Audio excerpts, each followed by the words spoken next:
Good afternoon. Thanks so much for being with us this afternoon. Joining me today are Bob Jones, the FBI Special Agent in charge, Chief Scott Schubert of the Pittsburgh Bureau of Police, Superintendent Coleman McDonough of the Allegheny County Police, Chief Doug Cole of the Monroeville Police, Allegheny County Chief Deputy Sheriff Kevin Krause, Brenda Sawyer and Joe Kozlina of the Pennsylvania Office of the Attorney General, and I'm Scott Brady, the U.S. Attorney for the Western District of Pennsylvania. Today we are announcing the takedown and prosecution of a sophisticated drug trafficking organization called Hustlers Don't Sleep, or HDS, which operated in the McKeesport and Turtle Creek and Monroeville areas in Allegheny County. And this group trafficked in large quantities of controlled substances that have plagued our community, including fentanyl analogs, heroin, and crack cocaine. The investigation was the result of a months-long wiretap investigation by Monroeville Police Department, and also one of the first investigations of one of our new task forces of the high-intensity drug trafficking area. In this case, the task force was a partnership between the FBI and the Allegheny County Police Department. In September of 2018, the White House awarded HIDTA designations to Allegheny, Beaver, and Washington counties. And we created 8 task forces. Those task forces have made significant progress, including the HDS case. So in HDS, 19 defendants were charged in federal court with drug trafficking and weapons violations, including Robert Howell Jr., who is the leader of HDS and referred to himself as CEO. On November 19, 2019, federal, state, and local authorities conducted a major operation that included arrests and the execution of 18 search warrants. In this, law enforcement seized over $130,000, 410 bricks of heroin and fentanyl, which equates to approximately 22,500 doses, or stamp bags, and 22 firearms, 4 of which were stolen. And of HDS, 17 of the 19 defendants are currently in custody, with the exception of Jason Jackson, aka Action, who is currently a fugitive. Now, the charges against HDS culminate in an 18-month-long assault on neighborhood-based drug and gang violence. And if you remember, in June of last year, when we announced the prosecution of the Greenaway Boy Killers, a violent drug trafficking organization that was located in the west end of the city of Pittsburgh, we at that time, with the prosecution of 30 GBK members and a recovery of 66 firearms, we said that we were starting a sustained assault on gang violence in the city of Pittsburgh and Allegheny County. And so I want to step back today with the announcement of the HDS prosecution and talk a little bit about that. In August of 2018, we indicted 13 members of a violent street gang in the Hill District of Pittsburgh called the 1100 Gang. And these members were required to commit acts of violence to maintain membership and discipline within the gang. And they funded their criminal enterprise through a variety of sources, including drug trafficking and robberies. In October of 2018, after a lengthy investigation into drug trafficking in Beaver, Lawrence, and Allegheny counties, we prosecuted 29 members associated with the Devare DTO. This organization distributed multi-kilogram quantities of cocaine, fentanyl, and heroin, and were responsible for several fatal overdoses and violence associated with their narcotics trafficking. In June of 2019, we indicted 33 members and associates of a violent street gang called SCO, which were wreaking havoc in the Braddock area of Allegheny County. This gang had been operating for years and in fact had become a generational kind of business and operation. And they fueled the drug epidemic by supplying Braddock and neighboring communities with heroin, cocaine, crack, and marijuana. And they also had terrorized that community through acts of violence. They had also been feuding with gangs in nearby communities, including McKeesport and Wilkinsburg. And on June 12th of 2019, the takedown of SCO included the arrest of 29 members and the execution of search warrants that resulted in, again, the recovery of both significant quantities of narcotics and firearms. And just over the past 2 weeks, we were able to secure guilty pleas from 13 of those defendants in the SCO gang. And most importantly, the SCO street gang was dismantled.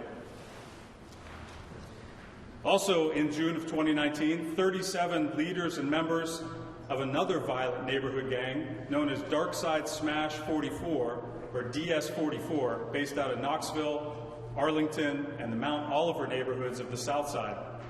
These defendants were charged with conspiracy to distribute and possession with intent to distribute heroin, fentanyl, and fentanyl analogs. It also included firearms charges. And these dark side members, like many of the other gangs that we've encountered, highlighted their involvement in gang activities through both rap videos posted on YouTube and in social media postings.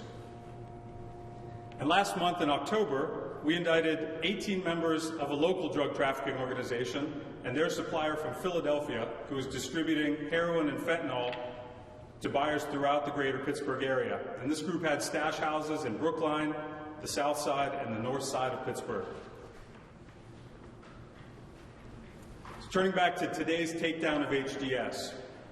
These investigations and prosecutions since last year are the result of a sustained and coordinated pressure by federal, state, and local law enforcement working together.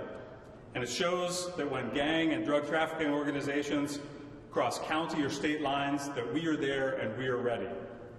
And just last week, the state police and DEA intercepted and we indicted 5 men who were traveling across the state with 15 kilograms of fentanyl and fentanyl analogs, which from, we suspect, a Mexican cartel. Again, 14 kilograms of fentanyl analog is enough to kill every man, woman, and child in western Pennsylvania. But as we announce today's takedown and prosecution, our work is not done. We will continue to be aggressive, and we will continue to work side by side and bring all available resources to this fight. And know this, as long as there are neighborhoods that are terrorized by gang violence and drug trafficking, that we will continue to fight to keep you and your families safe. Thank you.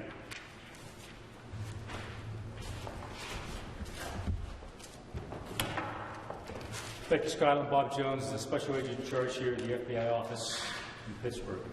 Last year, the United States Attorney and I stood here in this very room and promised the citizens of Western Pennsylvania that we would dedicate significant resources to identify, disrupt, and dismantle those violent drug trafficking organizations and their associates who degrade the quality of life here in the city of Pittsburgh. First, I want to highlight some numbers for you just in the last 6 months. Mr. Brady talked about the last 18 months. Just in the last 6 months, more than 100 people indicted for significant drug trafficking crimes that come with significant jail time. 119 guns off the streets of Pittsburgh, nearly $1 million in cash seized, and significant amounts of cocaine, crack cocaine, heroin, and fentanyl seized, to include more than 400 bricks of heroin, fentanyl, and 10 ounces of cocaine just last week. And lastly, 3 different gangs completely dismantled. I just want to reflect on those numbers for just a minute. These are guns and drugs that will not get into the hands of the young people of Pittsburgh. These subjects will no longer be able to recruit others to become members of these dangerous gangs associated with these very dangerous and illegal activities. The SCO and Darkside gangs were taken down in the summer in the Knoxville, Arlington, Mount Oliver, Braddock, and North Braddock neighborhoods.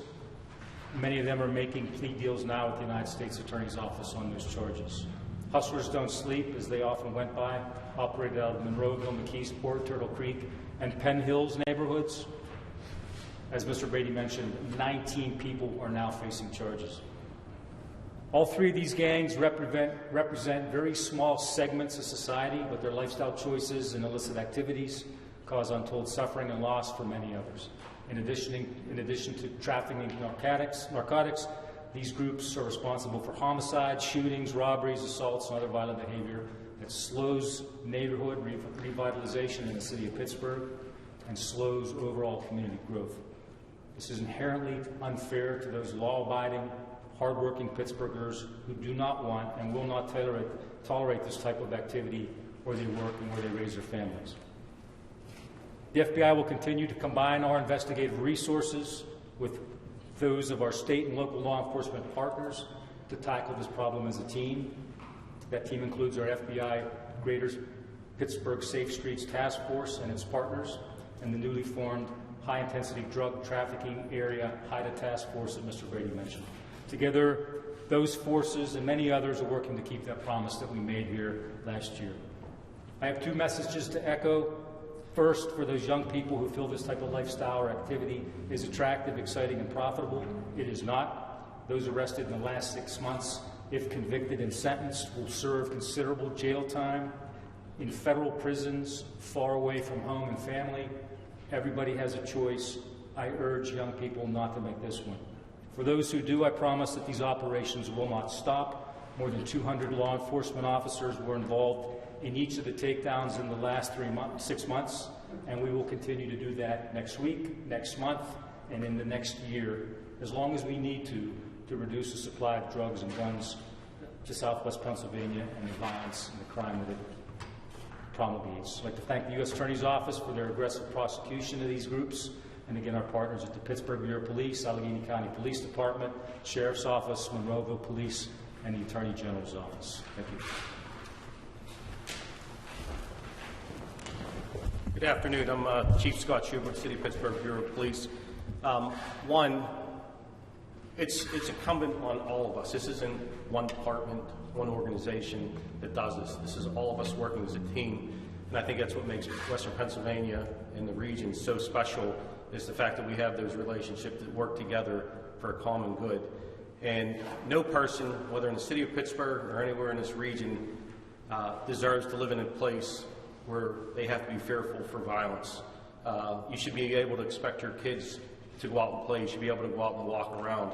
And I think because of everything that's happened here with all these arrests, taking these guns off the street, we're making the city of Pittsburgh safer and a better place to live. We're making all the communities, because there are no boundaries. As the U.S. Attorney was talking about the different groups that were taken down, there's 3 in the city of Pittsburgh that affected 3 different zones. And it's made those communities safer, but in the whole, it's made the city of Pittsburgh safer, because we know those crossed boundaries throughout the city of Pittsburgh and outside the city of Pittsburgh. Pittsburgh is committed to reducing gun violence. Over the last several years, in that time frame, our homicides are down considerably, and our shootings are down considerably. And that's a trend we want to keep striving to achieve, working together, working with our group violence intervention, and then working with our federal partners. The HIDTA program that they're talking about that's come in has been really instrumental for us in reforming how we do our narcotics investigations and how we do our unit. And I see that it's gonna have great success within the city of Pittsburgh and the region. And can't thank all of you enough for what you do to help us out.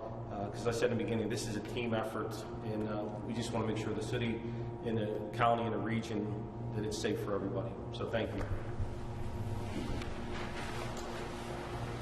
Good afternoon. I'm not going to repeat too much of what my colleagues said, but I think what you've heard certainly illustrates there's no shortage of work out there for law enforcement here in Allegheny County and Southwest Pennsylvania.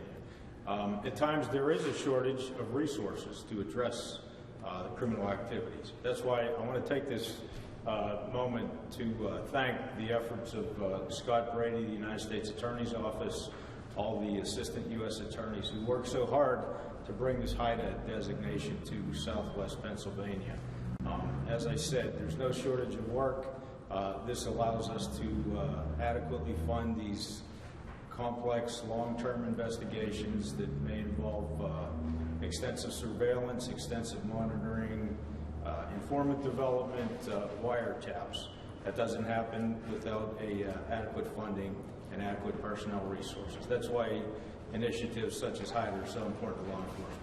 But we had it, especially in this last investigation, the HTS investigation, and this is just an example of what we can all do together if we are adequately funded and equipped. So thank you to all our partners for what they're accomplished in the last few months and what we're going to continue to accomplish in the months ahead. Thank you. I'm happy to take any questions you might have. Yeah, I may have misheard you, but I think you said that 17 of the 19 defendants are in custody, one's a fugitive, about 18 of those. One is still under seal. I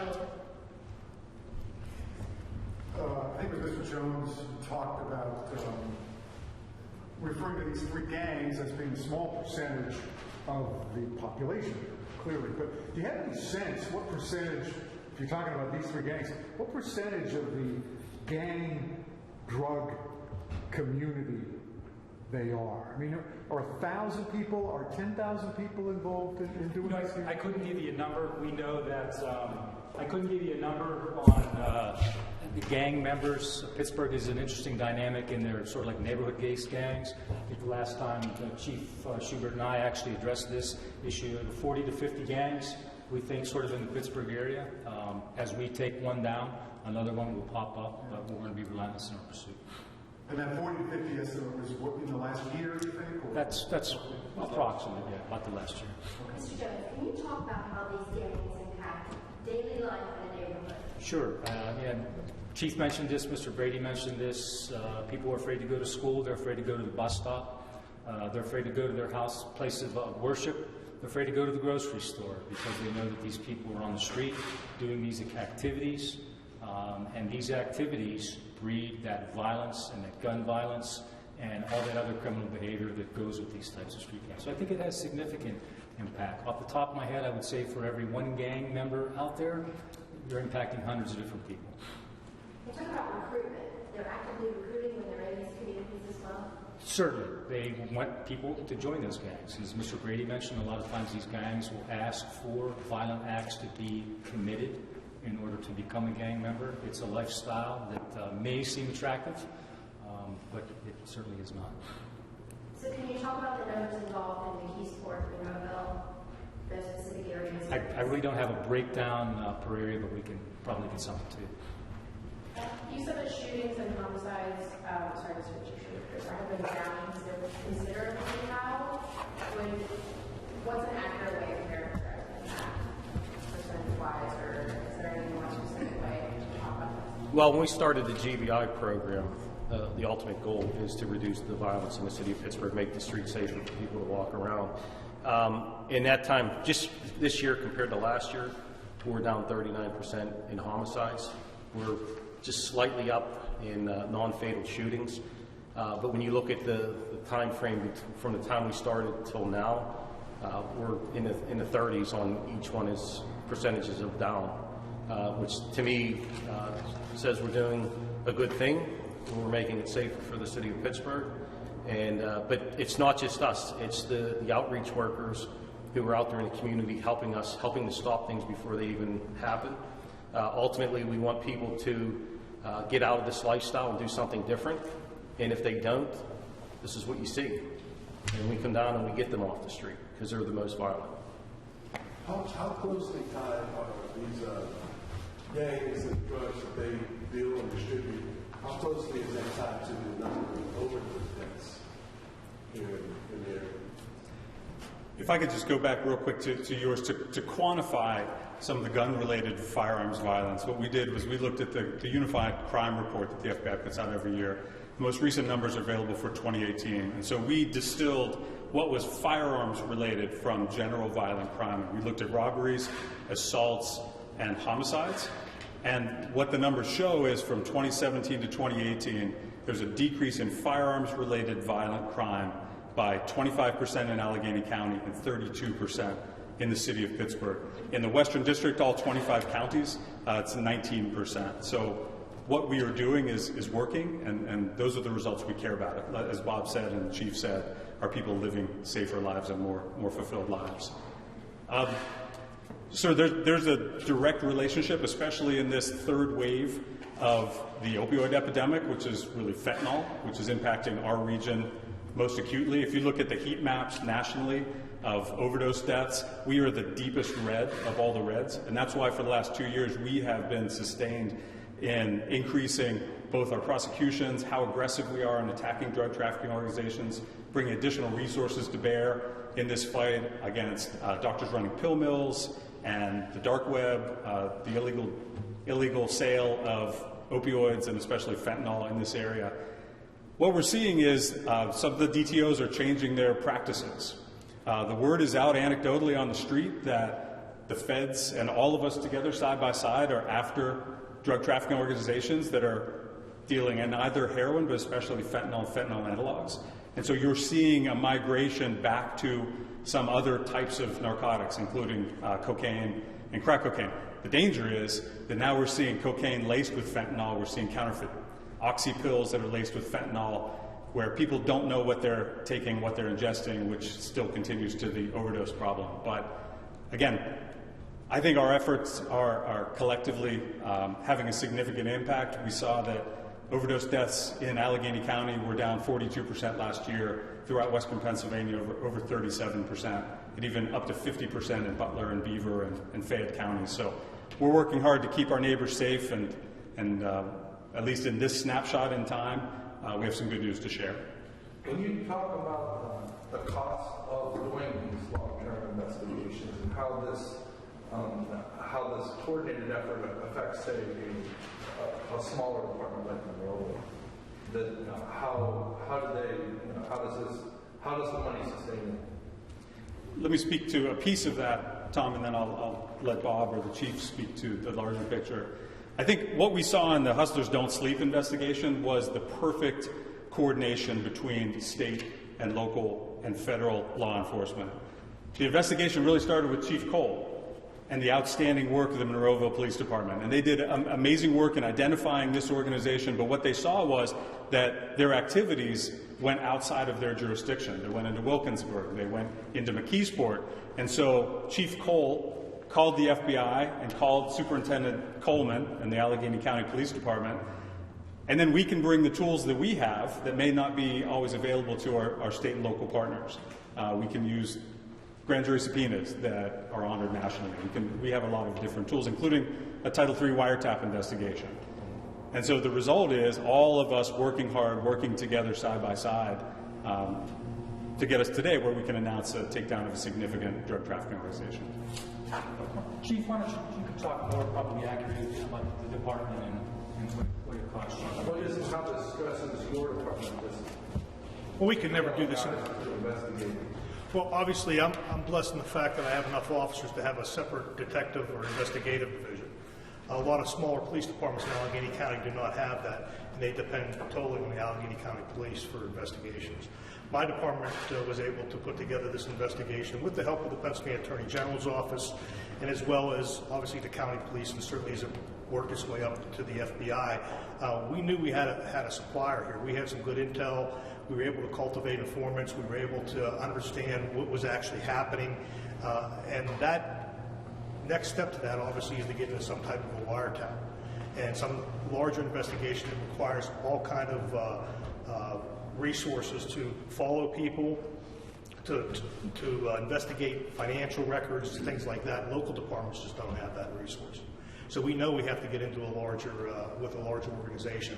The advantage of HIDA, as we've talked about in any of these task force concepts, is that keeps the local law enforcement officers who've got kind of like the street level, we do have a street level intelligence information, we can stay involved in that as it moves along and as it develops. And that certainly makes it a more, I think, a more conclusive and a more thorough investigation as we move throughout the process. But there's no way, I mean, you need attorneys.